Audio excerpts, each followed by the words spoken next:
आफत का हिमस्खलन, बड़ी खबर जो लगातार बनी हुई है, क्योंकि बड़े पैमाने पर लोग अपनी जान गंवा भी चुके हैं। कुछ लोग अभी भी जिनका अता पता नहीं है। जी हाँ, नेहरू पर्वतारोहण संस्थान के एडवांस पर्वतारोहण प्रशिक्षण दल के मंगलवार को हिमस्खलन की चपेट में आने से 2 प्रशिक्षु और 27 प्रशिक्षु पर्वतारोही लापता हो गए थे। अब इनके जीवित होने की उम्मीद कम है। इस प्रशिक्षण के दौरान हुई लापरवाही पर इस दौरान कई सारे सवाल भी उठ रहे हैं। पर्वतारोहण के प्रशिक्षण में किसी चोटी का आरोहण नहीं, बल्कि केवल हाइट गेन करना मुख्य लक्ष्य होता है। इसी में कदम कदम पर लापरवाही भी हुई गई। यहां तक कि खोज बचाव और सही सूचना जारी करने में भी निम की ओर से लापरवाही बरती गई है। इसको लेकर भी सवाल उठ रहे हैं। सुरक्षा को लेकर किसी तरह का जोखिम नहीं लिया जाता। एडवांस कोर्स के प्रशिक्षुओं को जब हाइट गेन और आरोहण कराया जाता है, तब मुख्य प्रशिक्षक एक दिन पहले ही ट्रैक पर रस्सी बांध देते हैं और ट्रैक की रैकी भी करते हैं, ताकि किसी तरह का कोई खतरा ना हो। ऐसे में इसको लेकर लापरवाही का अंदेशा भी साफ तौर पर जाहिर किया जा रहा है। क्या ये रैकी हुई थी या नहीं हुई थी? एडवांस पर्वतारोहण प्रशिक्षण के इस अभियान में लापता हुए प्रशिक्षुओं की संख्या को लेकर भी विरोधाभास की स्थिति बनी है। गुरुवार को दोपहर जब प्रशिक्षुओं के 5 शव बरामद हुए, तो जिलाधिकारी अभिषेक रोहेला ने मीडिया कर्मियों को बताया कि 22 अभी लापता हैं, जबकि निम के अधिकारियों ने बुधवार को मुख्यमंत्री पुष्कर सिंह धामी को बताया था कि 27 लापता हैं। तो 2 प्रशिक्षुओं समेत 4 व्यक्तियों के शव बरामद हुए हैं। ऐसे में लापता और मृतकों की संख्या 31 हो रही थी, लेकिन निम ने गुरुवार को लापता होने वालों का आंकड़ा ही बदल कर रख दिया और मृतक और लापता व्यक्तियों की कुल संख्या 29 बता डाली। तो इस पूरे घटनाक्रम को लेकर भी सवाल उठ रहे हैं। एक तरफ कई लोग ऐसे हैं जो बर्फ की चोटी में बर्फ की चादर के नीचे दबे हुए हैं, जिनका अभी तक कोई पता एनडीआरएफ की टीम, एसडीआरएफ की टीम या फिर वायुसेना की बात करें तो अब तक नहीं लगा पाई है। और उससे बड़ी बात, जो लोग मारे गए या जिन लोगों की अब तक मौत हुई है, इन मौतों का जिम्मेदार कौन है, ये बड़ा सवाल उठ रहा है। हमारे साथ गेस्ट भी जुड़ रहे हैं, उनसे आपका तारुफ करा दें। विजय प्रताप सिंह पर्वतारोही हैं, इस वक्त हमारे साथ जुड़ गए हैं। विजय प्रताप, बहुत बहुत स्वागत है आपका। और मौजूदा वक्त में और जिस तरह की खबर लगातार हम देख रहे हैं, बड़े पैमाने पर जिसे कह सकते हैं लोग इससे गमगीन भी हैं, क्योंकि जिस तरह से पर्वतारोहियों की मौत हुई है और अभी भी बड़े पैमाने पर सही आंकड़ा नहीं मिल पाया है कि कितने लोग फंसे हुए हैं। फिलहाल रेस्क्यू ऑपरेशन जारी है। क्या सबसे बड़ी वजह नजर आती है इतने बड़े हादसे की आपको? सर, इसमें मैं एक बात ये कहना चाहूँगा कि एवलांच कभी भी ट्रिगर हो सकता है। वो मौसम के ऊपर डिपेंड करता है कि हमारा उसमें जिस क्षेत्र में हम ये अभियान कर रहे हैं या ट्रेनिंग कर रहे हैं, वहाँ पे वेदर कैसा है उस टाइम पर। तो एक तो हमें वेदर फोरकास्ट के ऊपर भी अपने एक्शंस लेने होते हैं। दूसरी बात ये है कि इसमें जब इतने ज़्यादा नंबर्स ऑफ संख्या की जो कैजुअलिटीज़ और मिसिंग का जो आ रहा है, इसका एक मुख्य कारण ये है कि जो भी टीम अप्रोच कर रही थी टूवर्ड समिट, वो समिट के एकदम पास में थी उस टाइम पर। सुनने में ऐसा आ रहा है। और मतलब मैं देख भी सकता हूँ जो अब तक के फोटोग्राफ्स या जो भी चीज़ें हमें रिसीव हुई हैं, कि वो हार्डली मतलब आई थिंक 1-1.5 घंटे में वहाँ पर वो एक्सपीडिशन जो भी फिनिश होने वाला था, अगर मौसम सब कुछ सही रहता तो, और हम सेफली सबको देख सकते। बट जहाँ पर ये एवलांच ट्रिगर हुआ है, बिल्कुल एकदम end point near to summit वहाँ पर हुआ है।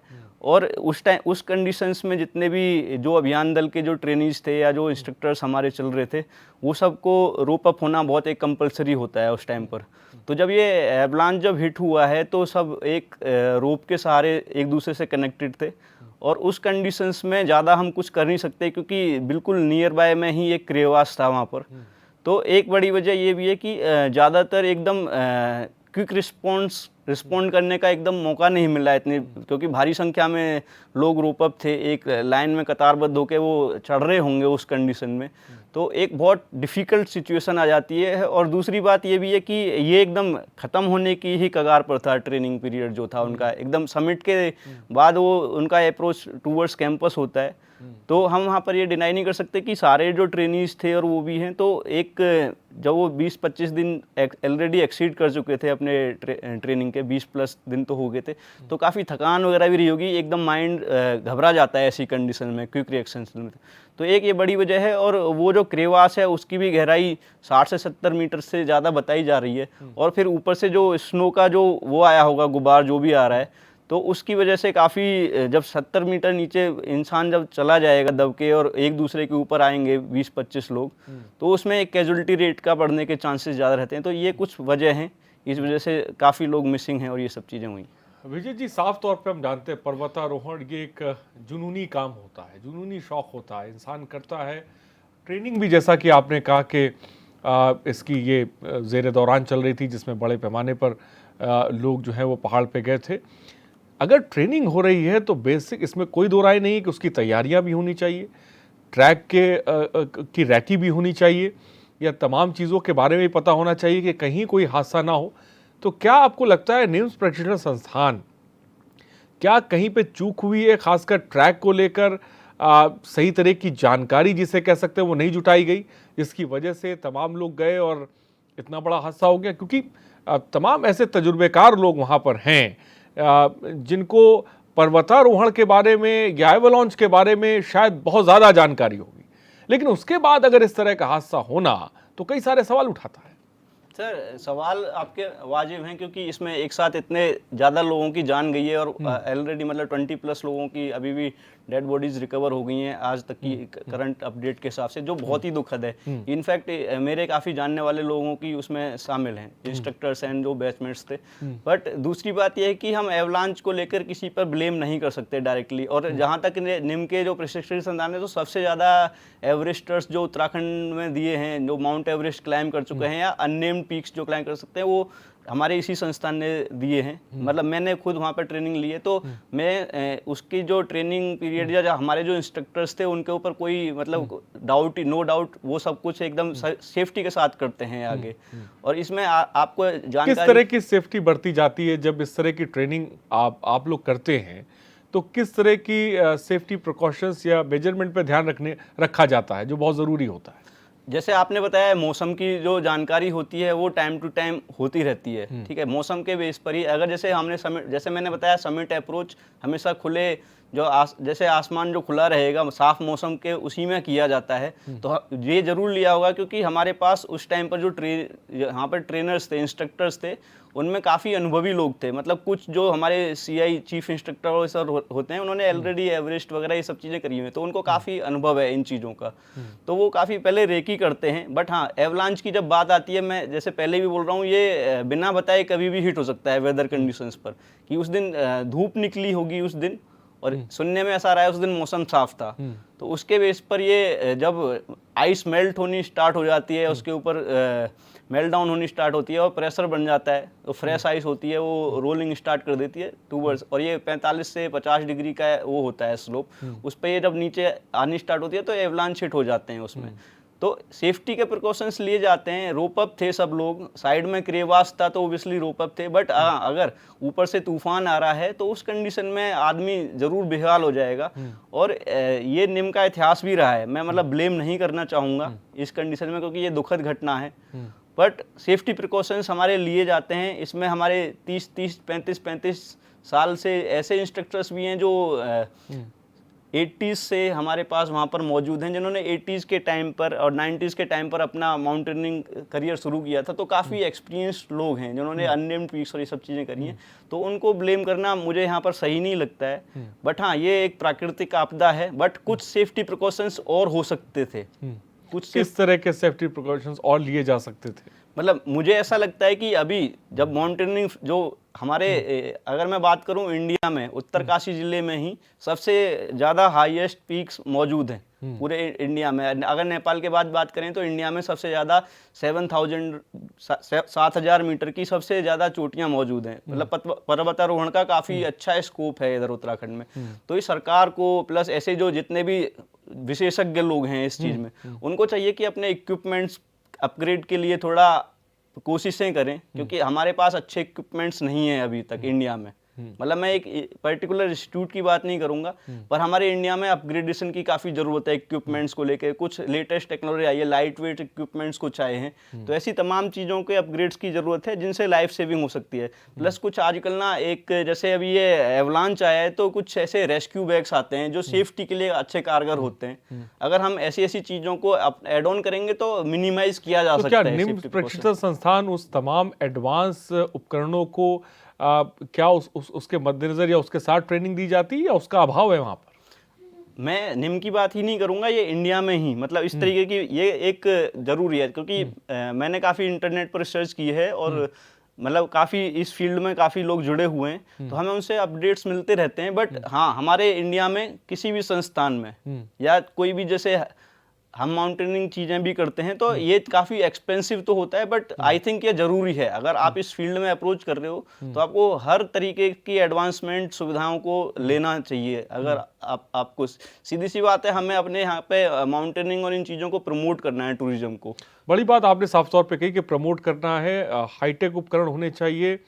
सुरक्षा के लिहाज से इसमें कोई शक नहीं है, बहुत महत्वपूर्ण है, क्योंकि आप सोच सकते हैं जो लोग मरे हैं या जिनकी मौतें हुई हैं, किसी ने अपना बेटा खोया, औलाद खोई है, तो एक इसमें कोई दो राय नहीं, बहुत बड़ा गम है कि लोगों ने अपनों को खोया है।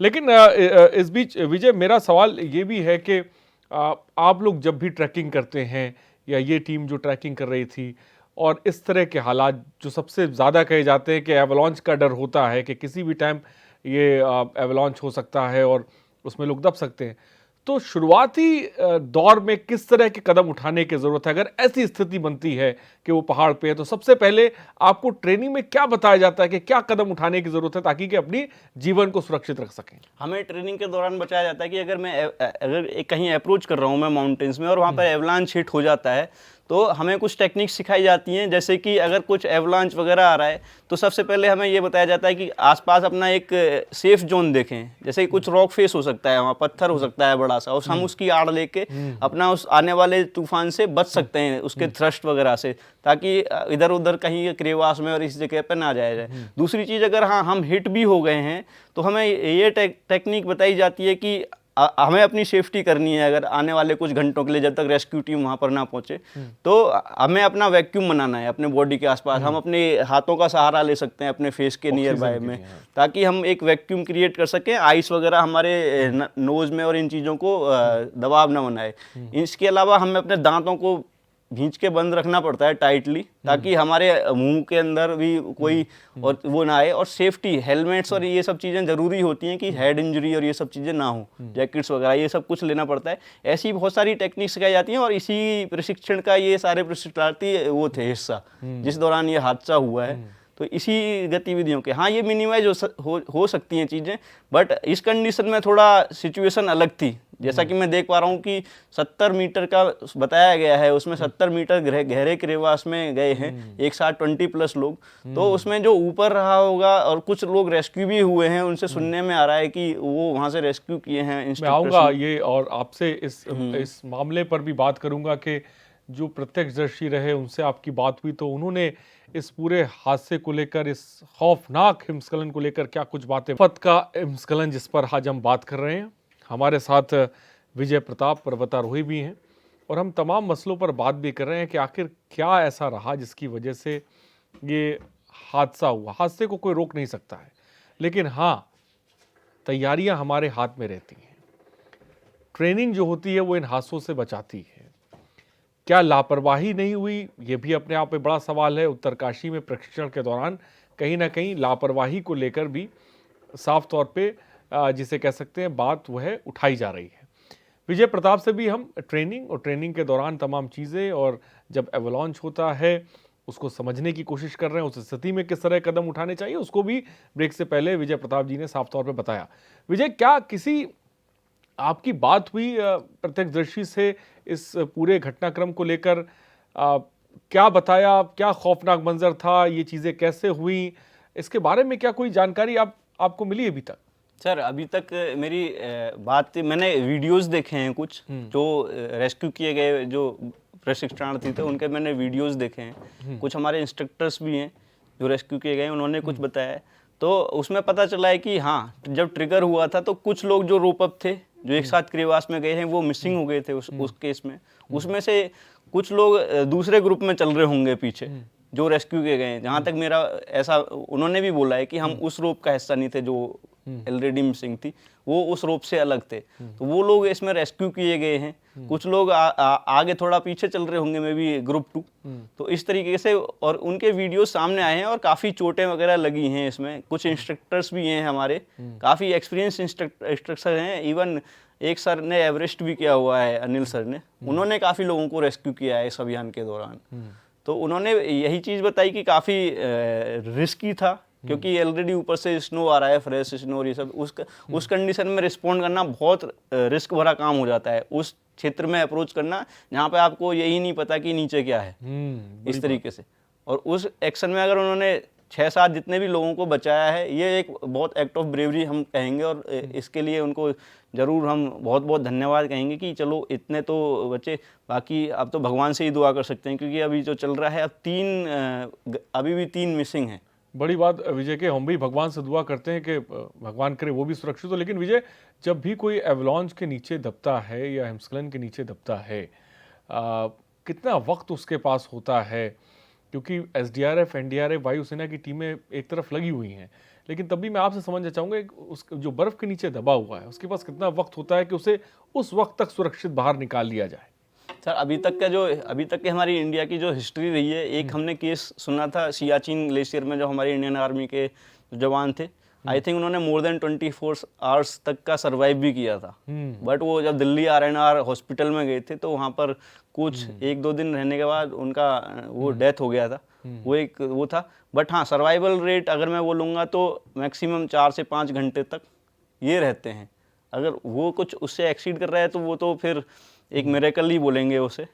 और हम भी इसी उम्मीदों पर हम भी कायम थे कि जितने भी लोग हैं 24 आवर्स तक, या इनफैक्ट हमने 24 आवर्स के बाद भी हमने ये एक्सपेक्ट किया था कि कुछ हो जाए। पर वहाँ पर कुछ वेदर कंडीशंस बहुत बेकार थे। वहाँ हेली रेस्क्यू की प्रॉब्लम्स हुई हैं। हमें सुनने में ऐसा आया कि वहाँ हेली सर्विसेज पहुँच नहीं पाई। प्लस जब इतना फ्रेश स्नोफॉल चल रहा होता है, क्योंकि इसके तुरंत बाद फिर बारिश वगैरह का वहाँ पर लग गया था, स्नोफॉल वगैरह हो रहा था, तो उसके चक्कर में भी यहाँ पर रेस्क्यू में थोड़ा प्रॉब्लमें आई हैं।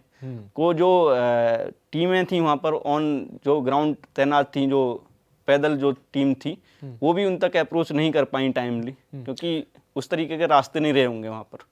विजय, लेकिन इस बीच ये भी हम तो एक जनरली सवाल कर रहे हैं, क्योंकि मान लीजिए हिमस्खलन होता है, बड़े पैमाने पर लोग दब जाते हैं, तो रेस्क्यू टीमें कैसे पता लगाती हैं आखिर बर्फ़ के किन जगहों पर कौन दबा हुआ है?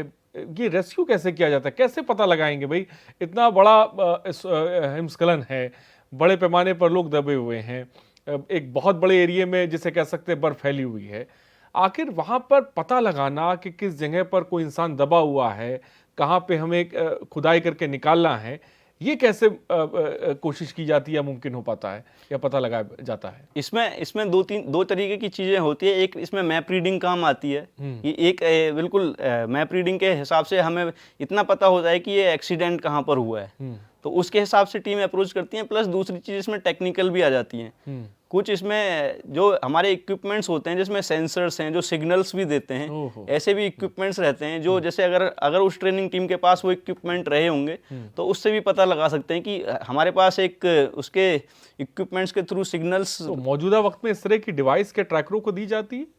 सारे ट्रैकरों को उसमें देना बहुत कठिन है। जैसा कि मैंने यही बताया, ट्रेनिंग के दौरान ये एक हार्ड वो होता है, काफ़ी कॉस्टली चीज़ें होती हैं। बट होपफुली अगर जैसे हमारे इंस्ट्रक्टर्स पास जरूर होती होंगी, और उसी के उस पर इतनी डेड बॉडीज रिकवर की गई हैं।